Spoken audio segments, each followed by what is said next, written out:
Assalamualaikum warahmatullahi wabarakatuh. Bismillah walhamdulillah, salatan wa salaman ala rasulillah wa ala alihi wa sahbihi wa mawalah. La hawla wa la quwwata illa billah. Asyhadu an la ilaha illallah wahdahu la syarika lah, wa asyhadu anna Muhammadan abduhu wa rasuluh sallallahu alaihi wasallam la nabiyya ba'dah. Qala Allah ta'ala fil Qur'anil Karim, a'udzu billahi minasyaitonir rajim. Bismillahirrahmanirrahim. Ya ayyuhalladzina amanu taqullaha wal tanzur nafsum ma qaddamat lighad wattaqullaha innallaha khabirum bima ta'malun. Shadaqallahul azim. Bapak pengurus beserta segenap jajaran kepengurusan Masjid Taqwa Muhammadiyah Sumatera Barat yang sama-sama kita hormati, bapak-bapak, ibu-ibu, hadirin wal hadirat jemaah zuhur rahimakumullah. Pertama, kita bersyukur kepada Allah Subhanahu wa taala dengan ucapan alhamdulillah atas segala nikmat karunia. Sampai dengan siang ini kita masih diberikan nikmat kehidupan, nikmat iman dan Islam, kesehatan dan kesempatan, sehingga dapat kita manfaatkan untuk beribadah kepada Allah Subhanahu wa taala. Salawat dan salam kita doakan kepada Allah, semoga senantiasa Allah curahkan buat junjungan kita, tauladan hidup kita, yakni baginda Rasulullah Muhammad sallallahu alaihi wasallam, dengan iringan doa Allahumma salli ala Muhammad wa ala ali Muhammad. Bapak Ibu kaum muslimin jemaah zuhur rahimakumullah, hari ini sudah memasuki tanggal 6 Sya'ban 1446 Hijriah. 23 hari atau 22 hari lagi insyaallah kita akan memasuki bulan suci Ramadan. Salah satu pesan penting yang dapat kita ambil dari firman Allah Subhanahu wa taala dalam surah Al-Hasr ayat 18, yang mana tadi kita bacakan di dalam muqaddimah, wahai orang-orang yang beriman, bertakwalah kepada Allah dan hendaklah setiap diri memperhatikan persiapan apa yang sudah dia lakukan untuk hari esok. Bertakwalah kepada Allah, sesungguhnya Allah maha teliti terhadap apa yang kamu kerjakan. Bapak Ibu kaum muslimin, salah satu pesan penting dalam ayat ini, Allah menginginkan kita sebagai seorang mukmin yang beriman kepada Allah untuk mempersiapkan hari esok, mempersiapkan bekal, terutama untuk menyongsong kehidupan akhirat. Bapak dan Ibu kaum muslimin, dalam waktu dekat kita akan menyongsong datangnya bulan suci Ramadan. Perlu kita lakukan berbagai persiapan, karena bulan Ramadan sebagaimana disampaikan oleh Nabi sallallahu alaihi wasallam dalam satu hadis diriwayatkan oleh Imam Ahmad, kata Nabi sallallahu alaihi wasallam, qad ja'akum Ramadan, telah datang kepadamu bulan Ramadan, syahrul mubarak, bulan yang penuh dengan keberkahan.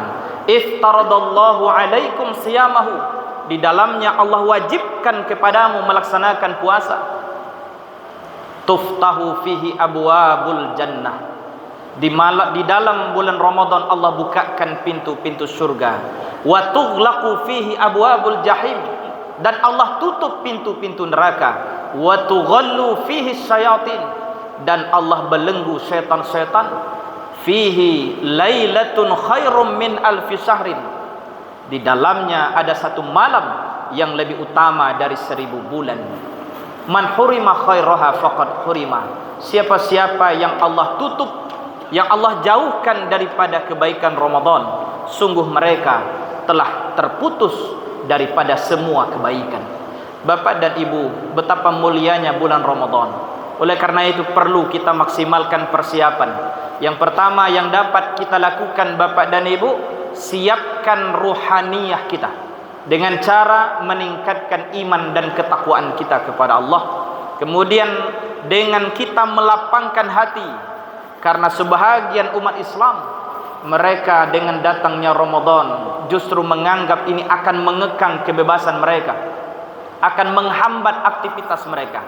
Karena itu orang-orang yang beriman harus bersukacita menyambut datangnya Ramadan. Sebagaimana misalkan secara umum disampaikan oleh Allah, di dalam Al-Quran surah Yunus ayat 58. Bismillahirrahmanirrahim.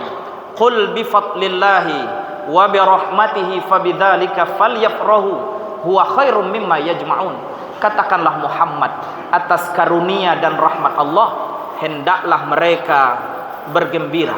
Apa yang mereka cari tidak lebih baik daripada apa yang telah dihadirkan oleh Allah Subhanahu wa taala. Ramadan hadir kepada manusia, hadir bagi kita umat Islam menjadi karunia dan rahmat terbesar dari Allah Subhanahu wa taala.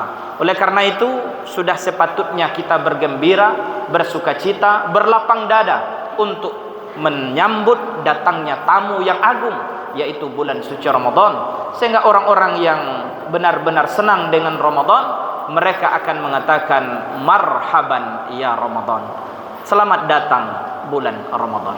Yang ketiga, Bapak dan Ibu, dalam persiapan ruhani kita, perbanyaklah berdoa kepada Allah.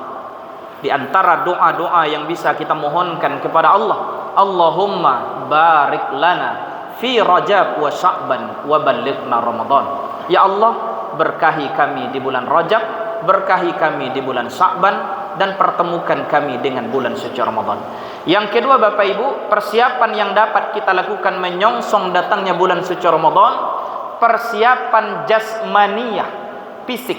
Bagaimana caranya? Pertama, jaga makan minum, karena salah satu penyebab munculnya penyakit yang akan mengurangi daya tahan tubuh kita bila makan minum kita tidak terjaga. Yang kedua, jaga badan kita dengan rutin berolahraga. Bahkan Nabi SAW memerintahkan, ajari anak-anakmu untuk berenang, untuk memanah, untuk berkuda, agar fisik kita terjaga.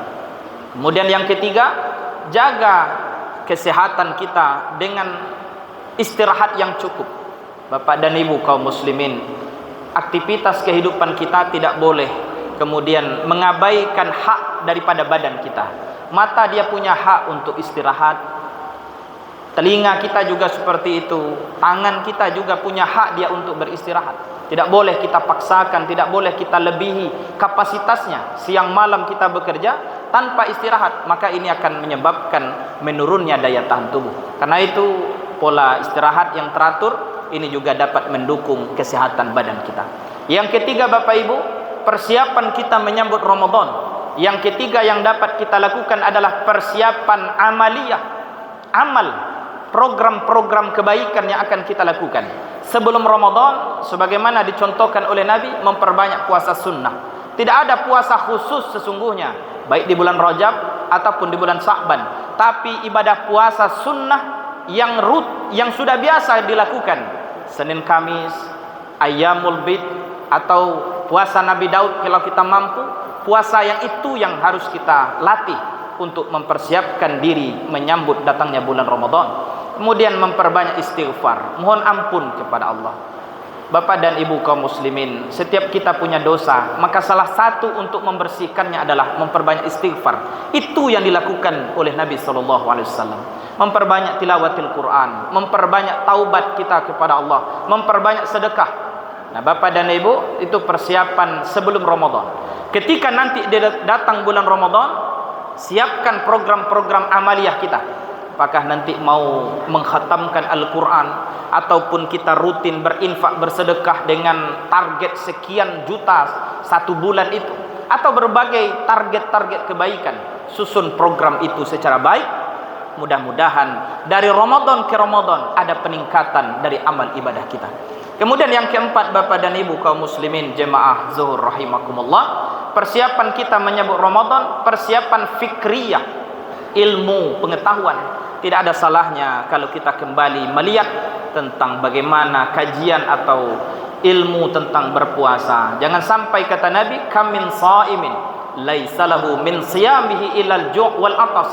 Betapa banyak orang yang berpuasa tapi tidak mereka dapatkan apa-apa dari puasanya kecuali haus dan lapar. Sia-sia. Karena itu kita perlu kembali belajar bagaimana fikih puasa, ketentuan yang harus kita lakukan, yang tidak boleh dilakukan sehingga bernilai ibadah di sisi Allah. Terakhir, Bapak dan Ibu, persiapan kita menyambut Ramadan, siapkan maliyah kita, harta benda. 11 bulan kita bekerja, sisihkan sebahagian dari rezeki yang Allah titipkan untuk kita pergunakan, untuk kita investasikan sebagai bekal untuk menyongsong kehidupan yang abadi, yakni kehidupan akhirat. Mudah-mudahan bermanfaat bagi kita bersama. Terima kasih atas segala perhatian dan mohon maaf atas segala kekurangan. Billahi taufik wal hidayah. Assalamualaikum warahmatullahi wabarakatuh.